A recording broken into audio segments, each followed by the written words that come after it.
You're tuning into Black and White Sports on YouTube. The no-holds-barred truth on sports. The main event starts now. All right, Black and White Sports supporters, we're going to talk about Sean McDermott, the Buffalo Bills coach, who has already been under fire. He's been under fire a lot this year because you've got a team that's got Josh Allen on it, a team that many thought was very close to making another Super Bowl run that is currently sitting outside of the NFL playoff picture. And we can already see some cracks there. We talked about this a few weeks ago. Anytime something happens like you firing your offensive coordinator, a lot of times that is done by the direction of the ownership because they've had a talk with the coach and something doesn't look right. It was very clear the Buffalo Bills offense did not look right all year long. It hasn't.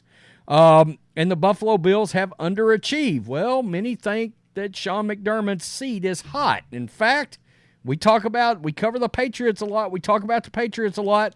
Bill Belichick's name has been brought up to the Buffalo Bills because people have drawn that Tom Brady paired up with Bill Belichick conclusion. A lot of times the Bills falter on defense, bring in Belichick, create an all-world defense, put it together with a great quarterback, and you got a chance to win a Super Bowl. And that's neither here nor there, but the point is, Sean McDermott's seat has been hot. Now, keep in mind as we go into this, we are about a week removed from The Athletic putting out this article right here, Tim Graham, who covers the Bills. Will the Bills fire Sean McDermott? Sources say there's zero chance that they will fire him. Well, you got to wonder, in light of this coming out, by way of that Tyler Dunn article, Go Long, about the fact that Sean McDermott used 9/11, the tragedy that happened on 9/11, and did so referencing the teamwork of the terrorist in a team meeting that they had. In light of that, and guys, this story has exploded. It has exploded.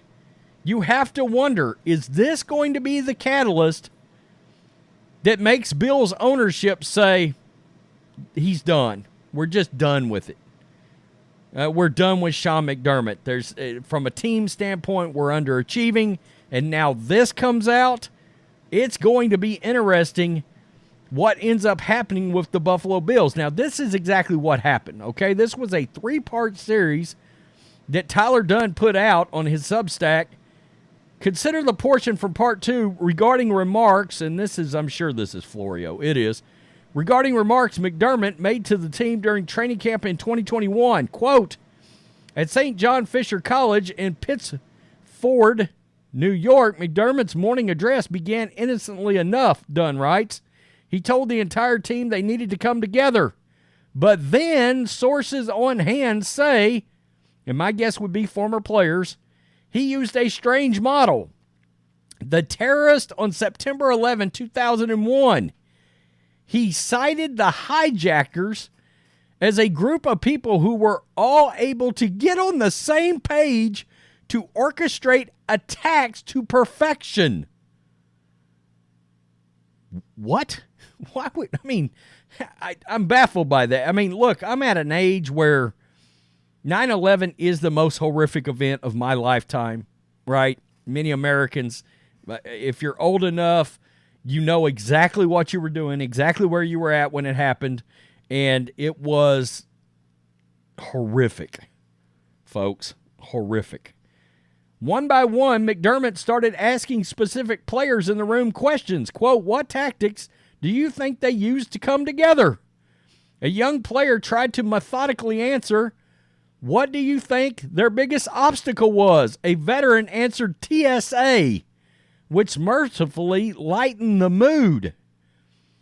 Dunn has quotes from multiple unnamed players and coaches regarding the incident. Quote, "I don't know why he's that awkward, but his social skills are lacking," an unnamed player told Dunn. "Maybe he just wound up thinking about ball. You got to talk to the team every day. That's one where maybe he heard it on a podcast. Next episode, that's not the one to lead with. He was trying to bring the team together. It was horrible. It was a horrible reference. He missed the mark." And then there was the so-called Niagara Falls speech. And this one's nuts too, folks. In December of 2021, locals will recall the news of a woman deliberately driving into the waterway that spills into the falls, Dunn explains.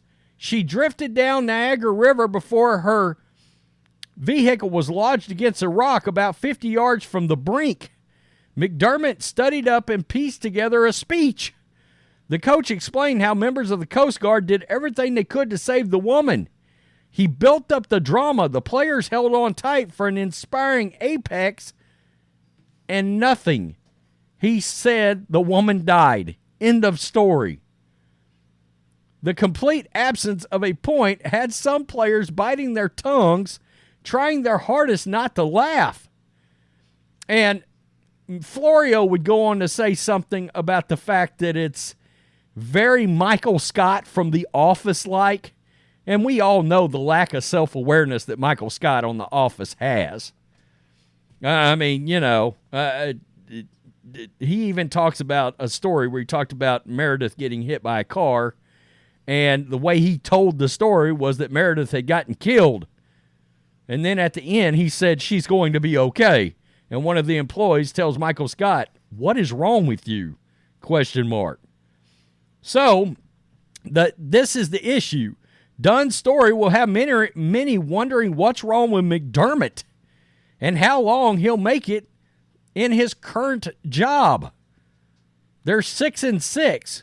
They're not in the playoffs right now. So you may be thinking, well, look, that's an older story. I don't like the idea of people writing articles on things that happened years ago. I don't love it. And then sort of using that to get a bunch of drama. I don't like his speech. I don't. It's tacky. It's crappy. I wouldn't want to hear it if I was a player. I'd be like, what the hell are you talking about, dude? Why are you even going there, nutcase? I mean, I just, I wouldn't love it. But people are going to use this as fire to get rid of McDermott, when really and truly one could argue McDermott ought to be gotten rid of because of his issues involving the team and them not actually winning games and them actually underachieving, even though when you bring up his record, damn, he wins a lot of ball games. 10-6, 13-3, 11-6, 13-3, and then of course this year he's 6-6.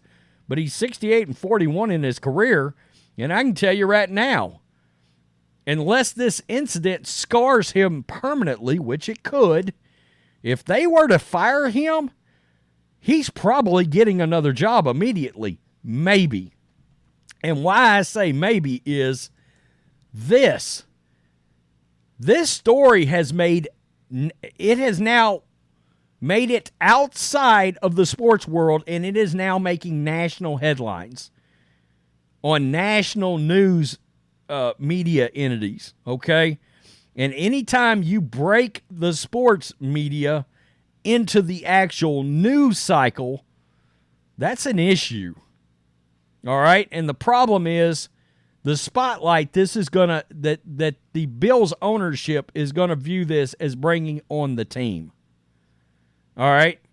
The Bills ownership is not going to like the fact that they're going to have to answer for this, and that this story is shining a negative light on the Buffalo Bills. And we know, I've said it, these coaches are CEOs of their team. And your CEO represents the team and is the face of the team. Him and Josh Allen, the quarterback, is also in turn somewhat of a CEO. They're both the faces of the team. And now the face of the team has this locked onto it. So he's come out and he has apologized. All right, the remarks were made during a team meeting 4 years ago, but were not reported until Thursday. A somber McDermott addressed them in an unscheduled news conference. Quote, "My intent in that meeting that day was to discuss the importance of communication and being on the same page with the team. I regretted mentioning 9/11 in my message that day, and I immediately apologized to the team. Not only was 9/11 a horrific event in country's history, but a day that I lost a good family friend." I mean, that's so he come out, he addressed it right there. McDermott did not dispute the account of the comments. He said that he first became aware of the report through the team's vice president of communication. And felt necessary to address the subject right away. Derek Boyko, who's the vice president of communication, when Derek shared this particular piece, I said, "Stop right there because this is important to me." Following questions from the reporters from the news conference, Coach said he was attempting to underline the importance of communication and being on the same page. "I brought everybody together and said this was the goal, this was the intent, and I apologize to anyone whatsoever felt a certain type of way coming out of that meeting. If anyone misinterpreted or didn't understand my message, I apologize. I didn't do a good enough job of communicating clearly the intent of my message. That was about the importance of communication. Everyone needs to be on the same page, ironically enough. So that was important to me then and still is now." McDermott added he would be addressing the team about the speech again Thursday. "As I mentioned to the team then that I regretted and apologized for me not doing a good enough job of communicating my point and going to do the same with the team today. So if there's anyone new, they understand how important that is to me and my family because it's an important event, a horrific event in our history." And he's not wrong there. So, I don't love anybody getting thrown under the bus on these older things that happened, from a couple of years ago or whatever it is, and the whole cancellation process. I think it was a horrific illustration to use. I do. And I think ultimately, look, would team ownership look at this the same if they were 9-3 right now? And NFC, the AFC, first, they have the bye. They're leading all of the AFC. Josh Allen's balling out. He hasn't had to fire Ken Dorsey. All of this, would they look at it the same? They'd be like, that's a shitty story, and he did a horrible job there. And using that as an illustration. But in the back of their minds, the Bills ownership would be like, he wins a ton of games, and we're sure not firing him over this. We're not going to do it. But you combine this story and everything that went on here with the fact that they're underachieving this year. And look, they were one of these teams coming into the season, Super Bowl favorites, and they're clearly underachieving. Who knows? They might turn it all around and go win the Super Bowl. They could win out. I've looked at their schedule. They could win out. But if they don't and they miss the playoffs, this is going to have an influence on his job, no matter what. It is. And I'm not sure if they continue to lose, and like I said, there's an addendum here. If they continue to lose, this is going to be the spark and the catalyst to motivate Bills ownership to probably get rid of him, along with poor performance. Now, if he wins out, and they make it to the Super Bowl, or they make it to the AFC Championship game and it's close, but they lose, he's probably not going anywhere, whether this story's out there or not.